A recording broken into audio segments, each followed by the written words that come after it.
So really quickly, let's go back through eutrophication, and then we're going to. I think we're on number 19.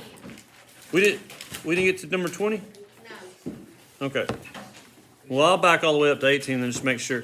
So turn to 384 in your book. We're gonna do lots of skipping around here. 384. Lots to talk about today since we've been out a couple days playing in the snow. On the bottom of 384, you can see on the right side we've got a fish die-off, and then fish die-off, and then right here this is a dead zone off the coast of Louisiana. On number 18, eutrophication occurs when a body of water is enriched in nutrients. So, what's the term given to when people are the cause of eutrophication?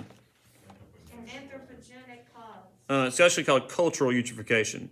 Yeah, anthropogenic is normally the term referring to humans, but in this case it's called cultural eutrophication.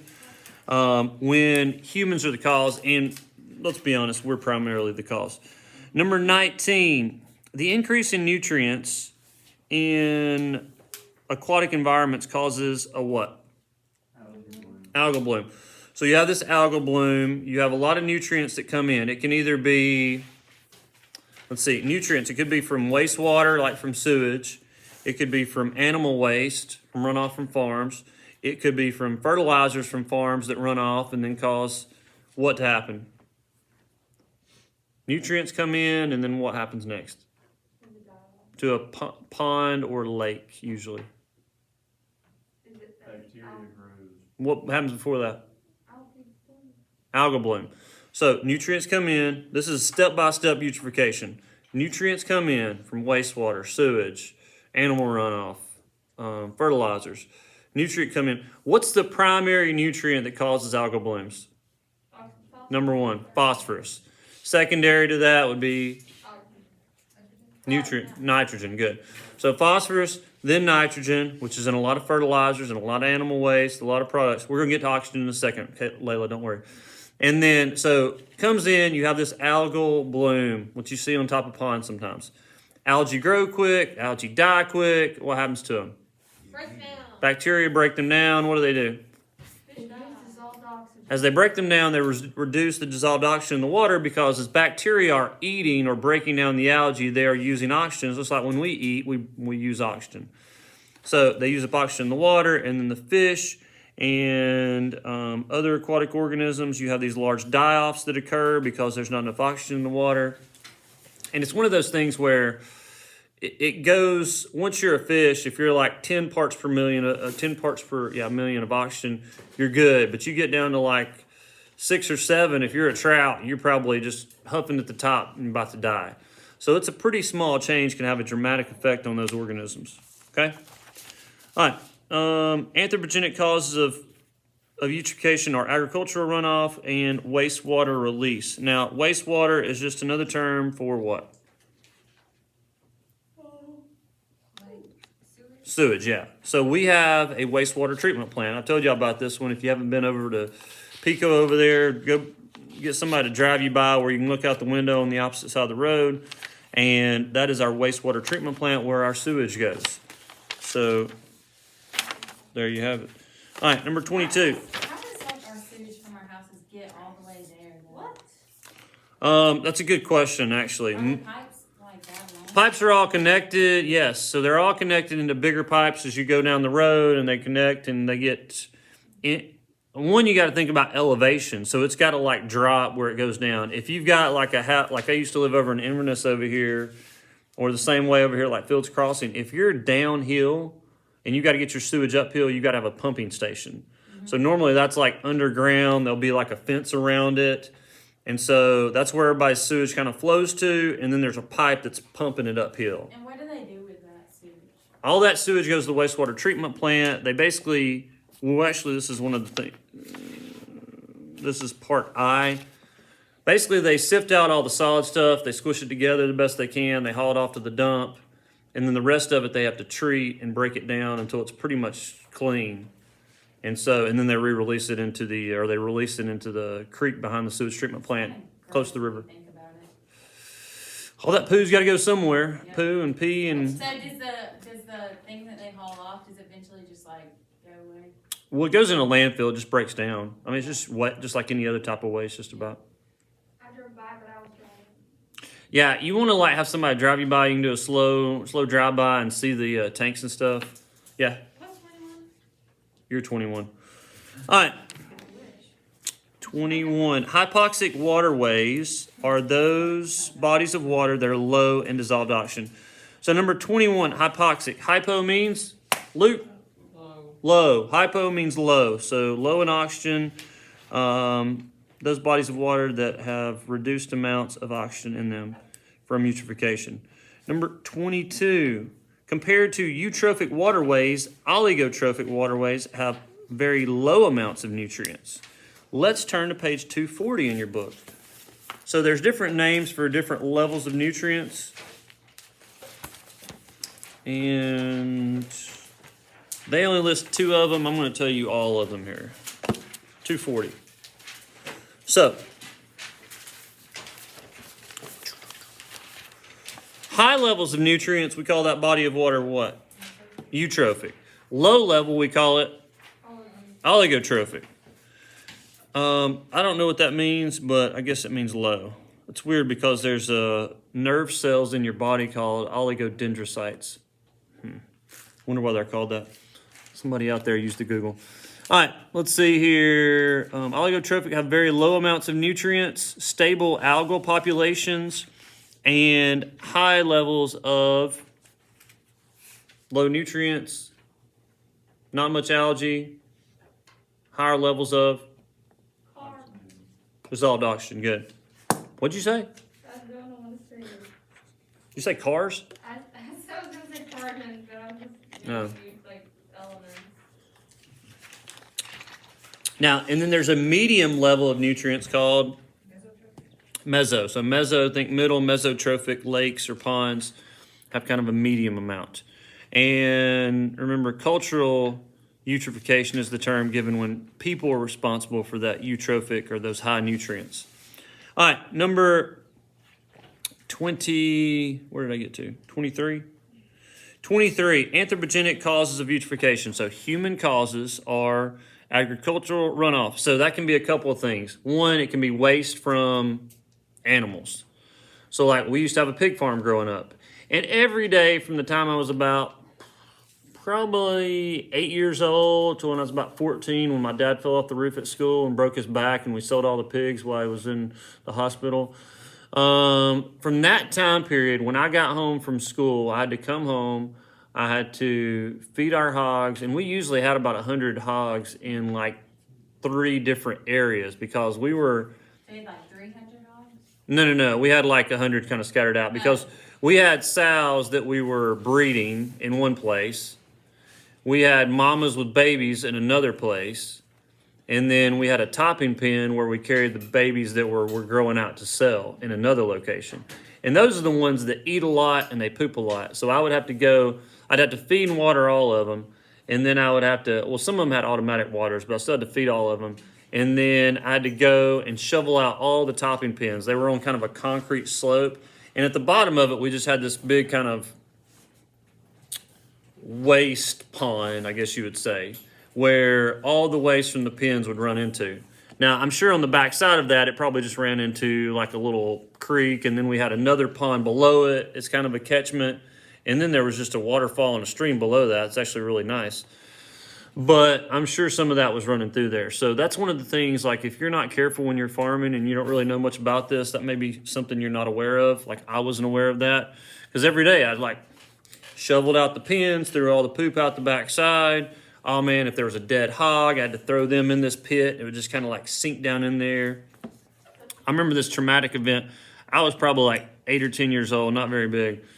And a pig had got killed. I don't know how it died, but it was dead in the pen. And the pen was probably like this high on me. I was pretty small, which would still be about like this, 3.5, 4 feet tall. And so I had to get rid of the pig, or the other pig to start eating on it and making a mess. And I was the only one there. And I think my dad was working somewhere else. And so I had to wrestle this pig. It was covered in poop over the side of the pen. And so I had to like grab its legs and its head and throw it up on the top of it and then wrestle it over. And by the time I was done, I was just covered in pig crap. And then I remember I finally got it over and I was like, threw it over and it just kind of sank down in that poop pit and just disappeared. I can just like imagine the hopper doing that. Yeah, I don't know if he's ready for that. I don't know that I was ready for that, to be honest with you. All right, next thing, number 24. 24. Turn to page 398. 398. We're going to skip around a lot here, so. Get your sponge ready to wet your fingers. You know how like people, like secretaries will have a like sponge that's wet so they can turn pages? Otherwise you got to lick your fingers and then you're licking everybody's pages. You know what I'm talking about? There's really not a point in that. Like, you can just turn your pages.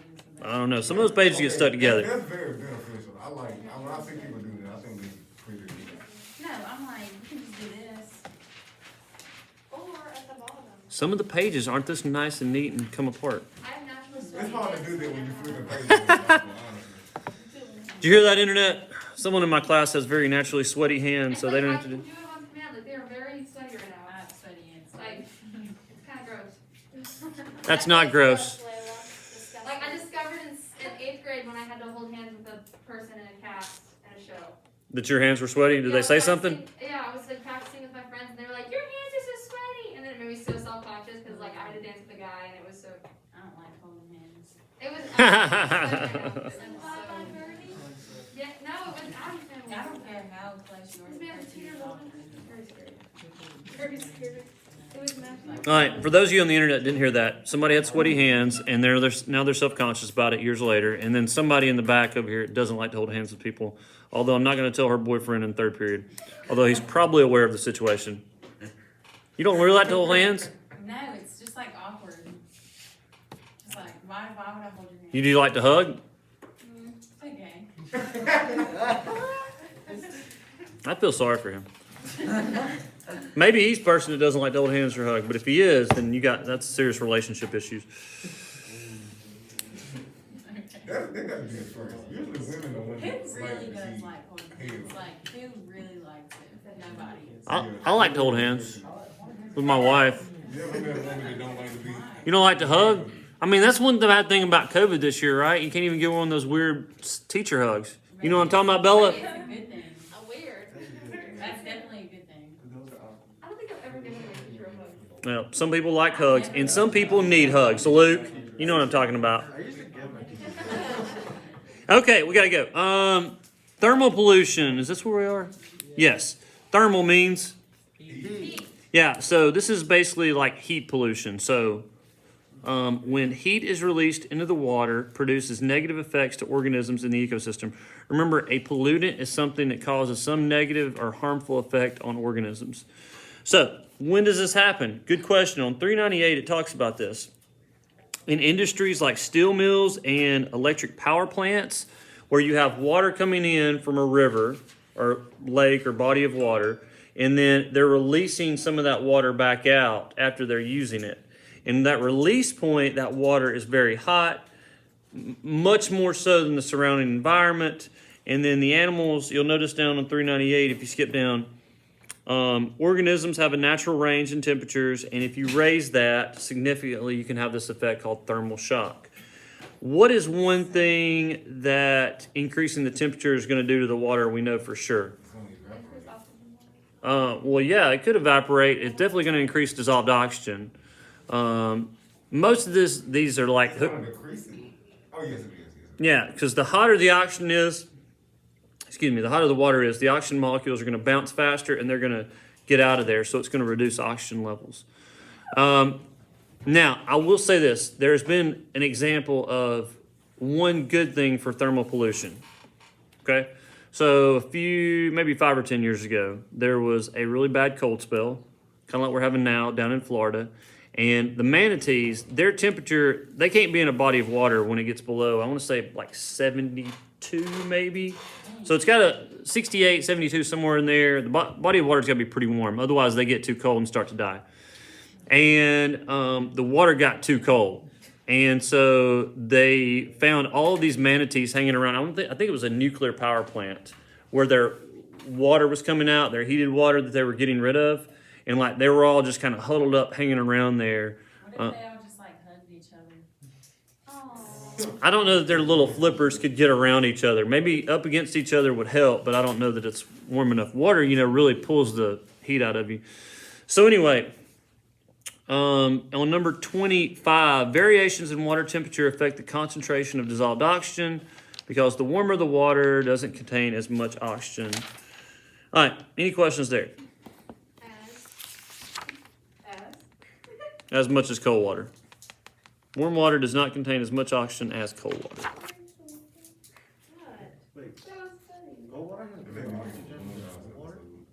Remember, cold water, we talked about cold water, typically organisms do better because there's more oxygen and there's also more mixture of In what? cold water. Nitrogen. Nutrients. Coldness. So, Wait, isn't a manatee a mammal? What do they look like? Why does it matter what temperature Yeah, I the can't water is? imagine. they're called sea cows. I've got a picture up there. You see the black and white picture? No. Up there to the left of my map? That's me when we went swimming with them a few years ago. I don't know. I don't know. I highly recommend swimming with the manatees. If you ever go down Is to... it like a seal? Because that's what I'm imagining. No, they're real slow. They're like, wow. Why does it matter what temperature water they're in? It's just like you can be outside. Just imagine, you're outside. Well, if you're a manatee, you don't have any clothes. All you got is a layer of fat.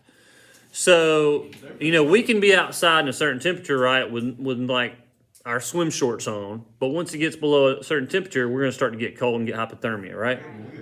So the same, I know, but they can't put on clothes. We don't have no choice. If you stay in freezing weather for a long period of time, you're gonna die. You're definitely going to die. You're not going to just magically adapt to that. Luke Skywalker in that movie. Okay, so Climbed into an alpaca. I don't think it was an alpaca. It was like some sort of animal. And then Han went out there and he had a bit of a heat stroke. You get okay, let's move on. Persistent organic pollutants, number 26. Shh, I can tell you I've been isolated for too long. Let's turn over to page 479 in your book. 479. We've been out for a while, so we're just got a lot of notes. It's just going to have to deal with it. All right, 479. Persistent organic pollutants. Persistent means What are they doing?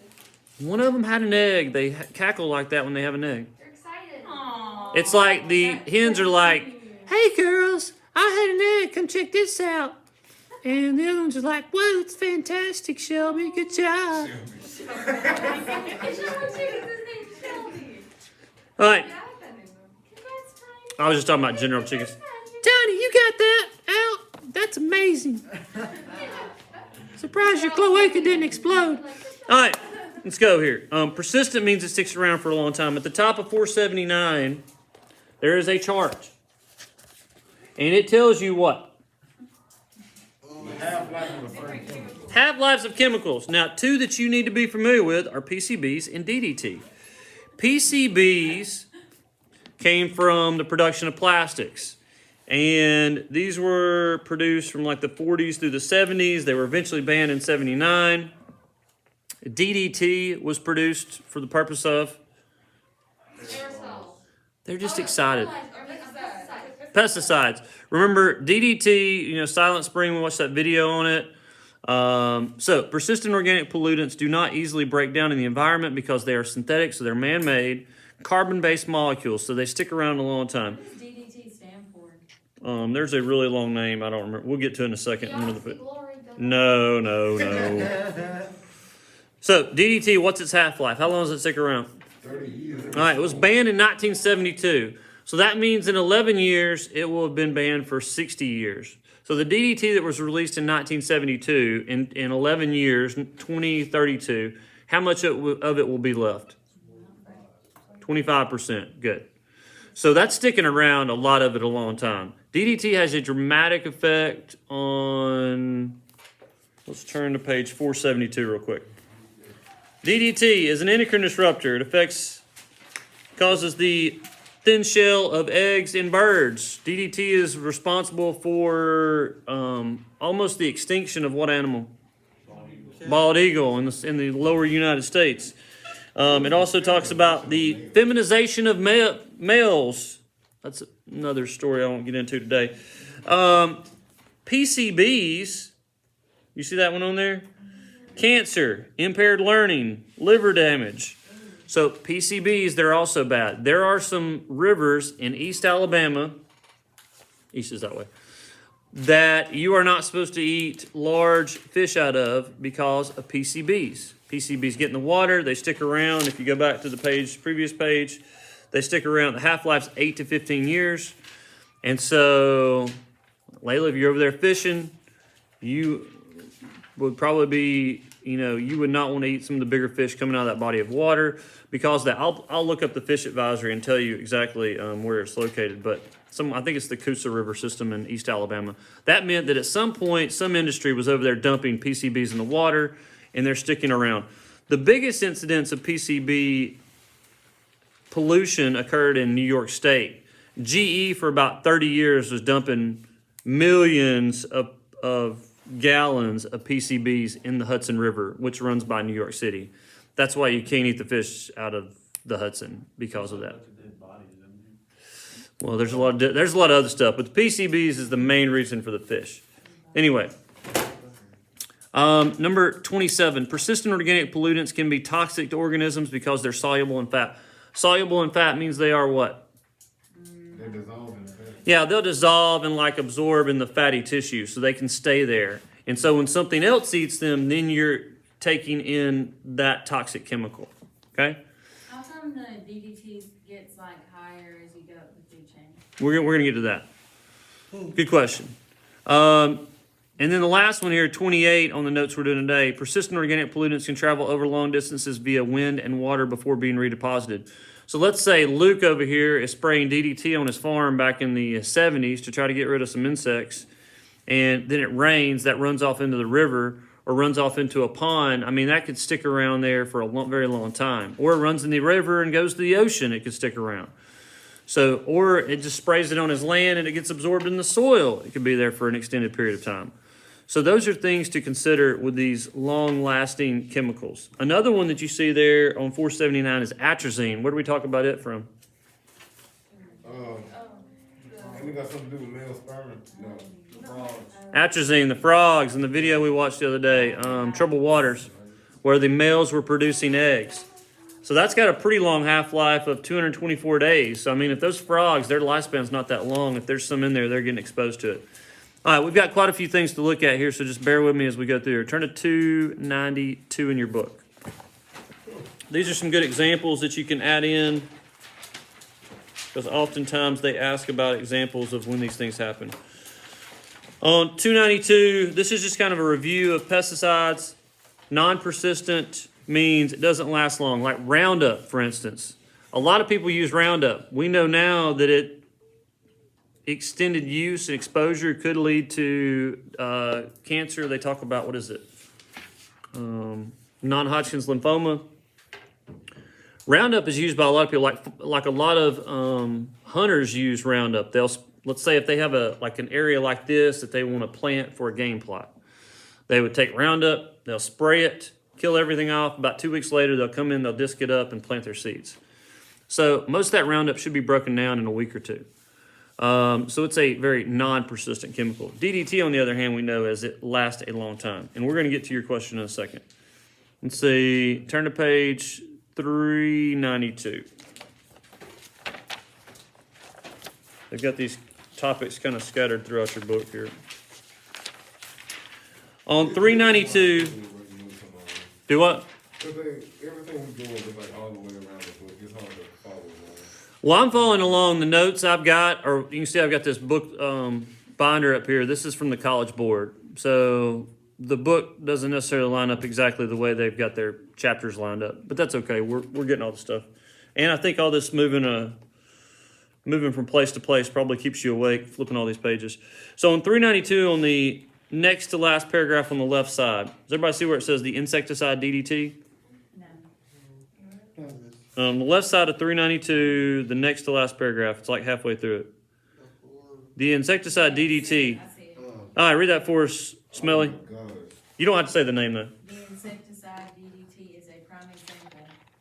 No, keep reading. While DDT was designed to target nerve transmissions in insects, the chemical can move up an aquatic food chain all the way to eagles that consume fish.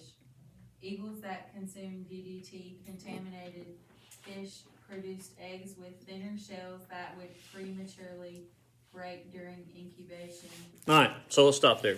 Why did the bald eagles almost go extinct? Sorry, I read really The hard. Shells were fragile because of DDT exposure. And so basically what was happening as they accumulated that DDT from the things they ate, it affected their shells, they couldn't have babies, pretty much died out in the continental U.S. And they've just recently kind of recovered. You can go out now and I've seen bald eagles on the Cahaba River, on the Black Warrior River. I saw one out flying around a lake in Cottondale one day. I saw one down in Marion County, not Marion County, Marion, the city. So there was a nesting pair south of here at Lake Payne. I don't know if y'all know where that is. It's just south of town in the forest. Y'all been out Lake Payne? Anyway, y'all need to get out more. So DDT had that negative effect, and it took a really long time for those animals to recover. And I think the effects still linger in some animals.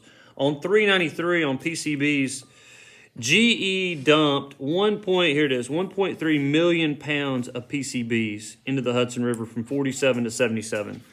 So this was their way of getting rid of their waste stuff that was coming out of the manufacturing process.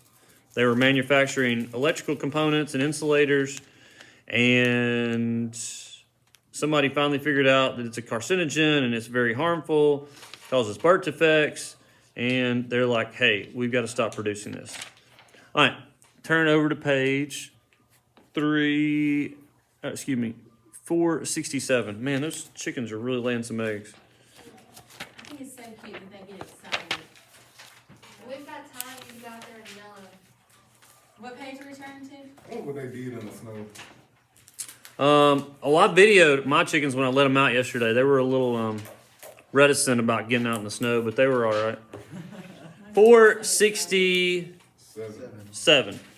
So in 467, this talks about the fight against malaria. And remember in the video we watched earlier in the year on DDT, it talked about there's this kind of conundrum in Africa where somebody suggested that banning DDT was killing people. Yes. Y'all remember that? Yes. Because people in Africa are using DDT around their windows and doors and stuff to keep mosquitoes out. And so if you ban it, then you're going to wind up killing more people because malaria is a big killer. And then somebody's like, well, you know, there's malaria resistance. So yeah, it may early on, but eventually DDT is not going to be very useful. We need to find better long-term solutions. So these are the type of environmental trade-offs and things we have to consider. Like, is DDT in the environment? Is there an okay case to use it? Is it not? Because in reality, some people are dying because they don't have that cheap insecticide to use. Chickens are going crazy. Cray. I never hear the chickens in any other class except yours. Like, I've never heard the chickens in any other Do you have another class close by? Yeah, I haven't had a class. I don't think on the so. book. I don't hear them when I think it's only like 4 classes. they seem to be busy at this time. I don't know. The student teacher in Menon's class came over here one day, and he's like, I never hear him, but I heard him today in your class. And I was like, my itty bitty window. I don't know if I don't know what the deal is. All right, turn to 472. Did we look at that one? Yeah, we're good. All right.